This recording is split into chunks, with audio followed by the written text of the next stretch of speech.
Très cher papa Longjambe, j'ai une terriblement mauvaise nouvelle à vous annoncer. Aussi ne vais-je pas commencer par là. Essayons d'abord de vous mettre de bonne humeur. Jerusha Abbott a entamé sa carrière d'écrivain. Un poème intitulé Du haut de ma tour a été publié dans le mensuel de février, et en première page, s'il vous plaît. Quel honneur pour une débutante. L'assistante d'anglais m'a arrêtée hier au soir, à la sortie de la chapelle, pour me dire que c'était une œuvre charmante, mis à part le 6e vers qui a trop de syllabes. Je vous enverrai une copie au cas où vous souhaiteriez le lire. Voyons si je peux encore trouver quelque chose de drôle à raconter. Ah oui, j'apprends à patiner et j'arrive à glisser à peu près correctement toute seule sans l'aide de personne. J'ai aussi appris à descendre le long d'une corde depuis le toit du gymnase. Enfin, je saute 1,10 m à la barre et j'espère atteindre le 1,20 m très prochainement. L'évêque d'Alabama nous a fait ce matin un sermon particulièrement inspiré sur le thème « Ne juge pas si tu ne veux pas être jugé ».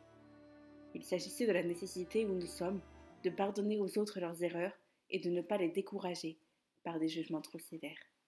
J'aurais bien voulu que vous puissiez l'entendre. Voici l'après-midi d'hiver le plus ensoleillé et le plus éblouissant de blancheur que nous ayons eu jusqu'alors. Des glaçons pendent aux branches des sapins et le monde entier croule sous le poids de la neige. Mais quant à moi, je croule sous le poids de la tristesse. Allons, Jolly, du courage, il faut lui dire la nouvelle. Êtes-vous vraiment de bonne humeur ? J'ai échoué en mathématiques et en thème latin. Je prends des cours particuliers dans ces 2 matières et je devrais passer un nouvel examen le mois prochain. Je suis surtout désolée de vous décevoir.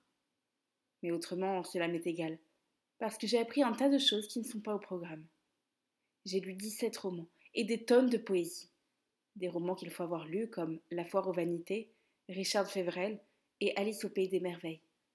Également les essais d'Emerson, La vie de Scott par Lockhart, le premier volume de l'Empire romain de Gibbon et la moitié de la vie de Benvenuto Cellini. Savez-vous qu'il était extraordinaire ?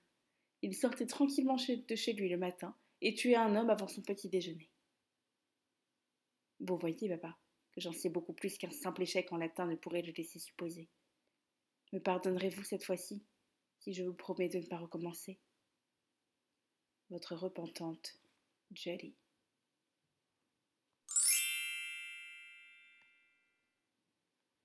Cher papa Longjambe, si je vous écris au milieu du mois, en supplément de mes lettres habituelles, c'est que je me sens un peu seule ce soir. Dehors, la tempête fait rage et la neige continue à battre ma tour. Toutes les lumières de l'université sont éteintes, mais je bois du café noir et je n'arrive pas à dormir. Nous avons dîné dans ma chambre ce soir. Sally, Julia, Leonora Fenton et moi. Un magnifique dîner avec des sardines, des toasts, de la salade, du caramel et du café. Julia m'a remerciée, mais Sally est restée pour m'aider à laver la vaisselle. J'aurais pu profiter de cette soirée pour faire un peu de latin, mais il ne fait aucun doute que mon enthousiasme en la matière est plutôt languissant. Nous venons de terminer Tite-Live et le De Senectute, et nous commençons le Damninshitia. Accepteriez-vous pour quelque temps d'être ma grand-mère ? Sally en a une, Julia et Leonora en ont chacune 2, et elles ont passé la soirée à les comparer. Rien au monde ne me semble aussi désirable que d'avoir une grand-mère. C'est une relation tellement respectable. Aussi, si vous n'y voyez pas d'inconvénient, j'ai vu hier dans un magasin de la ville le plus joli bonnet en dentelle de Cluny que vous pouvez imaginer, orné d'un ruban couleur lavande, et j'ai décidé de vous en faire présent pour votre 83e anniversaire.